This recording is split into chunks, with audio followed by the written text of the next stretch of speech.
The Kerala story part 2 ಸಿನಿಮಾದ teaser ಇತ್ತೀಚೆಗಷ್ಟೇ ಬಿಡುಗಡೆಯಾಗಿದ್ದು, cinema February 27ರ ಶುಕ್ರವಾರ ಬಿಡುಗಡೆಯಾಗಲಿದೆ. ಆದರೆ ದಿ ಕೇರಳ ಸ್ಟೋರಿ 2 ಸಿನಿಮಾಕ್ಕೆ ಹಲವೆಡೆ ತೀವ್ರ ವಿರೋಧ ವ್ಯಕ್ತವಾಗಿದೆ. ಸ್ವತಃ Kerala CM Pinarayi Vijayan the Kerala story 2 ಸಿನಿಮಾವನ್ನ ಬಹಿಷ್ಕರಿಸುವಂತೆ ಆಗ್ರಹಿಸಿದ್ದಾರೆ. ಸಿನಿಮಾವು ಕೇರಳ ರಾಜ್ಯವನ್ನ ಕೆಟ್ಟ ರೀತಿಯಲ್ಲಿ ಬಿಂಬಿಸುತ್ತಿದೆ, ಧರ್ಮಗಳ ನಡುವೆ ಸಾಮರಸ್ಯ ಹಾಳು ಮಾಡುವ ಉದ್ದೇಶ ಸಿನಿಮಾಕ್ಕಿದೆ ಎಂದು ಕೆಲವು ದೂರುಗಳು ಸಹ ದಾಖಲಾಗಿದ್ದು, ಈ ಹಿನ್ನೆಲೆಯಲ್ಲಿ ಕೇರಳ ಹೈಕೋರ್ಟ್ ಮಂಗಳವಾರ ವಿಚಾರಣೆ ನಡೆಸಿದ್ದು ಪ್ರಮುಖ ಆದೇಶವೊಂದನ್ನ ನೀಡಿದೆ. ವಿಚಾರಣೆ ನಡೆಸಿದ ನ್ಯಾಯಮೂರ್ತಿ ಬೇಚು ಕುರಿಯನ್ ಥಾಮಸ್ ಅವರು, ಕೇರಳ ರಾಜ್ಯವು ಸಾಮರಸ್ಯದಿಂದ ಬದುಕ್ತಿದೆ, ಆದ್ರೆ ನೀವು ಇಡೀ ಕೇರಳದಲ್ಲೇ ಬಲವಂತದ ಮತಾಂತರದಂತಹ ಘಟನೆಗಳು ನಡೆಯುತ್ತಿವೆ ಎಂಬಂತೆ ಬಿಂಬಿಸಿದ್ದೀರಿ. ಇದು ತಪ್ಪು ಸಂದೇಶ ರವಾನಿಸುವುದಲ್ಲದೆ ಜನರ ಭಾವನೆಗಳನ್ನು ಕೆರಳಿಸಬಹುದು ಎಂದು ಚಿತ್ರತಂಡಕ್ಕೆ ಚುರುಕು ಮುಟ್ಟಿಸಿದ್ದಾರೆ. ನಾವು ಸಿನಿಮಾಗಳ ವಿಷಯಕ್ಕೆ ಅಡ್ಡಿಪಡಿಸಿಲ್ಲ, ಕಲಾತ್ಮಕ ಸ್ವಾತಂತ್ರ್ಯಕ್ಕೆ ನಾವು ಧಕ್ಕೆ ತರುವುದಿಲ್ಲ ಎಂದು ನ್ಯಾಯಾಧೀಶರು ಹೇಳಿದ್ದಾರೆ. ಆದರೆ ಇದು ನೈಜ ಘಟನೆಗಳಿಂದ ಪ್ರೇರಿತ ಎಂದು ಹೇಳಿರುವುದು ಕೋಮು ಉದ್ವಿಗ್ನತೆಗೆ ಕಾರಣವಾಗಬಹುದು ಎಂಬ ಆತಂಕ ವ್ಯಕ್ತಪಡಿಸಿದರು.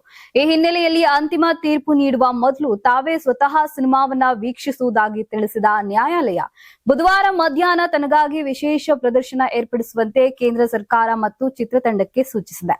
ಇನ್ನು ಉಲ್ಕಾ ಗುಪ್ತಾ, ಅದಿತಿ ಭಾಟಿಯಾ ಮತ್ತು ಐಶ್ವರ್ಯ ಓಝಾ ಪ್ರಮುಖ ಪಾತ್ರಗಳಲ್ಲಿ ನಟಿಸಿರುವ ಈ ಚಿತ್ರಕ್ಕೆ ಸೆನ್ಸಾರ್ ಮಂಡಳಿಯು ಯುಎ ಪ್ರಮಾಣ ಪತ್ರವನ್ನ ನೀಡಿದೆ. ಕೇರಳ ಜೊತೆಗೆ ರಾಜಸ್ಥಾನ ಮತ್ತು ಮಧ್ಯಪ್ರದೇಶದ ಹಿನ್ನೆಲೆಯಲ್ಲಿ ಮತಾಂತರ ಮತ್ತು ಒತ್ತಾಯದ ವಿಷಯಗಳನ್ನ ಈ ಸಿನಿಮಾ ಒಳಗೊಂಡಿದೆ ಎಂದು ಹೇಳಲಾಗ್ತದೆ. ಈಗಾಗಲೇ ಬಿಡುಗಡೆಯಾಗಿರುವ ಟೀಸರ್ನಲ್ಲಿ ಹಿಂದೂ ಯುವತಿಗೆ ಮುಸ್ಲಿಂ ಸಮುದಾಯದ ಕೆಲವರು ಬಲವಂತದಿಂದ ಗೋಮಾಂಸ ತಿನ್ನಿಸುತ್ತಿರುವ ದೃಶ್ಯ ಇದೆ. ಕೇರಳ ಮುಖ್ಯಮಂತ್ರಿ ಪಿಣರಾಯಿ ವಿಜಯನ್ ಅವರು ಚಿತ್ರದ ವಿರುದ್ಧ ತೀವ್ರ ಅಸಮಾಧಾನ ವ್ಯಕ್ತಪಡಿಸಿದ್ದಾರೆ. ಧಾರ್ಮಿಕ ಸಾಮರಸ್ಯಕ್ಕೆ ಹೆಸರಾದ ಕೇರಳವನ್ನ ಭಯೋತ್ಪಾದನೆಯ ಕೇಂದ್ರ ಬಿಂದುವೆಂದು ಬಿಂಬಿಸುವ ಪ್ರಯತ್ನಗಳನ್ನ ನಾವು ಒಕ್ಕೊರಲಿನಿಂದ ವಿರೋಧಿಸಬೇಕು. ಸುಳ್ಳು ಪ್ರಚಾರದ ಮೂಲಕ ನಮ್ಮ ಜಾತ್ಯತೀತ ಅಡಿಪಾಯವನ್ನ ಹಾಳು ಮಾಡಲು ಬಿಡುವುದಿಲ್ಲ ಎಂದು ಅವರು ಹೇಳಿಕೆ ನೀಡಿದ್ದಾರೆ. ಹೈಕೋರ್ಟ್ ಇಂದು ಸಿನಿಮಾ ವೀಕ್ಷಿಸಿದ ಬಳಿಕ ನೀಡುವ ತೀರ್ಪಿನ ಮೇಲೆ ಚಿತ್ರದ ಭವಿಷ್ಯ ಅಡಗಿದೆ. ಶುಕ್ರವಾರ ಸಿನಿಮಾ ತೆರೆ ಕಾಣಲಿದೆಯೇ ಅಥವಾ ಕಾನೂನು ಅಡೆತಡೆ ಎದುರಾಗಲಿದೆಯೇ ಎಂಬುದು ಕುತೂಹಲ ಮೂಡಿಸಿದೆ.